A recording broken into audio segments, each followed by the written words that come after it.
In today's video, we're going to talk about furniture layout. I'm going to give you some of my favorite tips of laying out your living room furniture.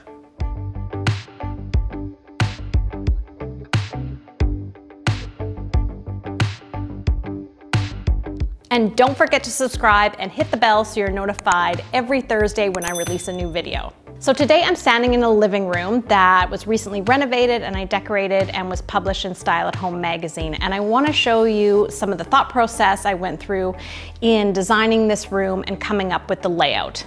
So tip number one is you really have to think of how the room is going to function. Like, what are you actually doing in that room? So for example, in this space, there's a lot of different functions to it. The homeowners watch TV in this room, they entertain in this room, they read in this room. It really is the hub of everything, so it had to serve a lot of purposes. So once you know how the room's gonna function, then that will allow you to know the next steps and how you're gonna lay it out. Tip number two, I always ask people, are you a sofa or are you a chair person? So what I mean by that is usually you're orienting things around the TV if you're having a TV in the room, which we do in this room as well. So these homeowners really like sitting in chairs. And so they wanted chairs that face the TV and they wanted them to be swivel. So really that was our first choice. And knowing that the chairs then were gonna be in that position facing the TV, it really allowed us to see where the other furniture would go. So once we knew they wanted chairs, those were in the place that faced the TV. Then what we did is we flanked sofas that are the same on either side. Usually I'm a big fan of asymmetry. I did like symmetry in this case because it's a really big room and I didn't want too many pieces that make it look busy that were different. So we have the same sofa on either side, which really then allows for, again, the homeowners to have their chairs that they can watch the TV, but then when you're entertaining, there's lots of seats for everyone. I also want to point out too, sectionals are great and I recommend those a lot, but you also have to think of entertaining. So again, if you're entertaining, a sectional in here wouldn't work as well because you're all kind of sitting on the same seats, but having multiple places to sit adds for more of a conversation flow.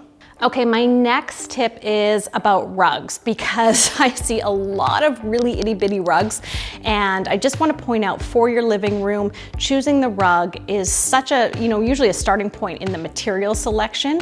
Bigger is always better. So ideally, if you can have all the furniture on the rugs like we do in this space, that's great. It actually really grounds it and makes the room feel larger.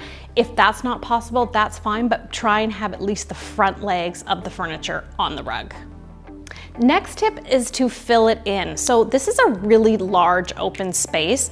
And so even once we've got the rug, we've got the chairs, the sofa, it would seem really bare unless we filled it in with details. So a few of those things are, of course, coffee table. We, instead of doing one large coffee table, because it is a big room and you wouldn't have access to it from all the seating, we did two smaller coffee tables and kind of angled them. So again, they're the same. I wanted to create more symmetry in this room. We angled them. A lot of times I like a round coffee table in a living room. The reason is we have so many straight lines with the rug and the sofa and the chairs that it really breaks it up to have a round coffee table. And then other accessories too. So think about side tables. I like to add baskets, add a poof, just things that add texture and interest to your room. And my last tip is draw it out. Now there's a lot of online programs you can use, a lot of free programs that you can plug in and play around with the furniture design.